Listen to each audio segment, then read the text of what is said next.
16-year-old autistic teenager Greta Thunberg made a speech to the UN recently about global warming, and as a result has become the left's new hero, but has also been used as a meme machine for various critics of global warming. While I disagree with the personal attacks that have been levied against Greta, even if I think the amount of sexism and ableism alleged is greatly exaggerated, and do agree that she's very passionate, just because someone is passionate doesn't always mean they're right.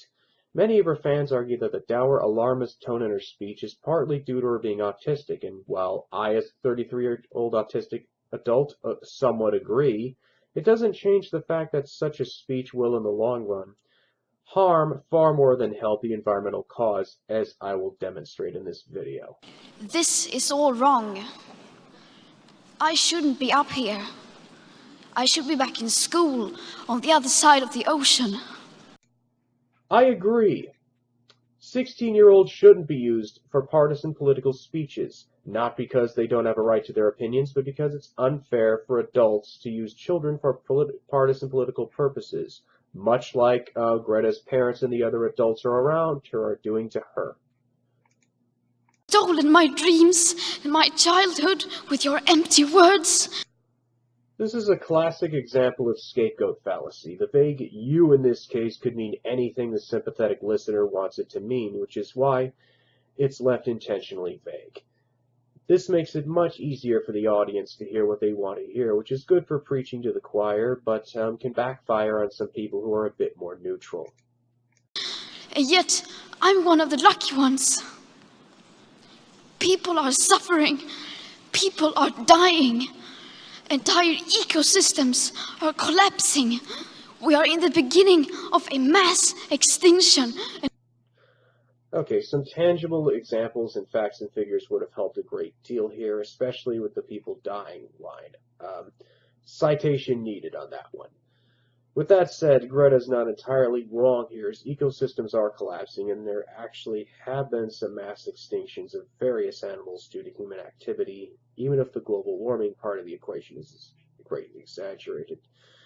Now, in terms of examples to draw from, even though they may not have as much to do with global warming, would be the radiation leaking into the Pacific Ocean from the Fukushima nuclear disaster, the disturbing decline of the number of honeybees, which are necessary to pollinate plants, the disturbing amount of mercury in our food, air, and water, as well as other toxic heavy metals. Those are just to name a few issues. All you can talk about is money and fairy tales of eternal economic growth. How dare you! I have no clue what she's even talking about here. Yet another case where some example would have been very helpful. I don't know exactly what fairy tales of unlimited economic growth are being referred to here, or who is even being criticized. This is the most unclear and awkward line in this entire speech. For more than 30 years, the science has been crystal clear. Actually, 30 years ago, some scientists were predicting that entire countries would be underwater by the year 2000. Well, today it's 2019 and not seeing entire countries underwater just yet. I mean, this is exactly what I meant by alarmism earlier in this video. These doomsday predictions which were made and didn't come to pass are exactly why more and more people are frankly not believing any of this anymore. How dare you continue to look away and come here saying that you're doing enough when the politics and solutions needed are still nowhere in sight? I have one solution, though a lot of powerful people wouldn't like it. Nikola Tesla's scientific papers should be declassified and released to the public. Nikola Tesla was the inventor of alternating current, which is what our current power grid runs on, but he was close to inventing something better. A global wireless energy grid that would have drawn energy from Earth's ionosphere. Only reason Tesla wasn't able to finish it was because J.P. Morgan cut his funding. It would accomplish a lot of what climate activists say they want without tanking the global economy with things like carbon taxes. No matter how sad and angry I am, I do not want to believe that. Because if you really understood the situation and still kept on failing to act, then you would be evil, and that I refuse to believe. False equivalence An ad hominem fallacy. Even if global warming were as dire as Greta claims, it's not evil to try to find other solutions like the one I just proposed, or to question those already proposed. I would rather not tank the global economy. Thank you very much. The popular idea of cutting our emissions in half in 10 years only gives us a 50% chance of staying below 1.5 degrees and the risk of setting off irreversible chain reactions beyond human control. Even if that's true, what exactly can realistically be done to reduce said carbon emissions fast enough to avoid this without causing the second Great Depression? The Tesla solution I gave earlier is probably the best chance I can think of. But even that'll take some time to fully implement. 50% may be acceptable to you, but those numbers do not include tipping points, most feedback loops, additional warming hidden by toxic air pollution, or the aspects of equity and climate justice. Yet again, some examples would be helpful. Greta states the data doesn't include tipping points, but doesn't provide any tangible examples of said tipping points, though I'm sure if one were to be given, it's likely to be wrong, given that various other tipping points, such as countries being underwater by the year 2000, turned out to be quite wrong.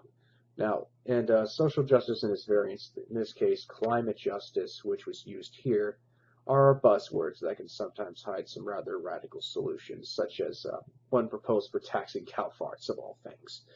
Ones that are very likely to make things worse. I mean, my state of California, for example, is the most SJW state ever, yet it leads the country in pollution and carbon emissions.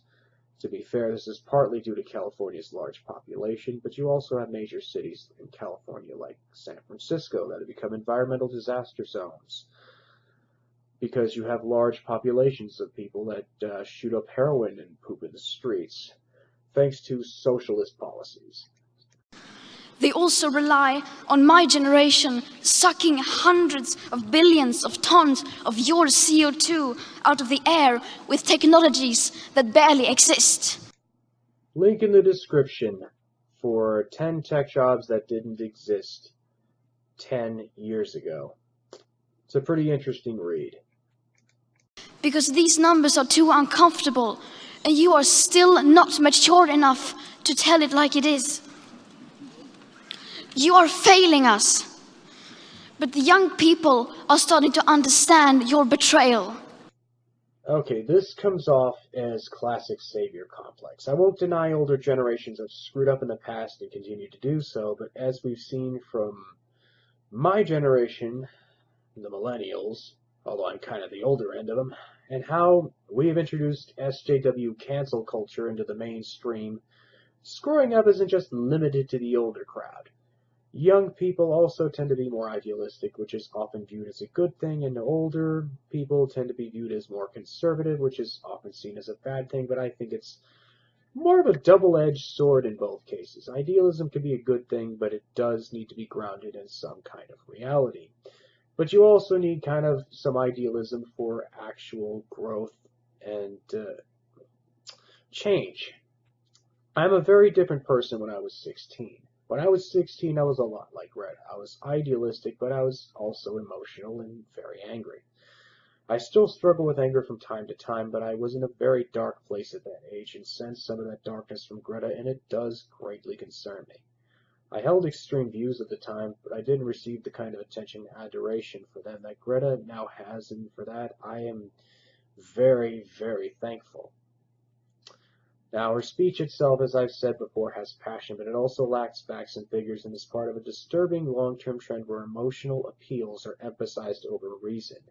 This is one of the main reasons why children such as Greta are being used in such a way. Contrary to my criticisms on this video, I'm not angry at Greta, but I'm outraged at her parents and the other adults around her that have made a highly emotional and rather vulnerable girl fight their own political battles for them. While I don't believe in shielding children from politics entirely, as they need to be taught about things such as history and civics, I'm very concerned about the potential emotional and psychological effects using children in this way can have on them. It's obvious from start to finish just how angry and terrified Greta was in this speech, and should be obvious to anyone with any degree of common sense how polarizing the reaction to her speech would have been if it received enough attention, which it indeed did receive a lot of attention. It's trending pretty much everywhere.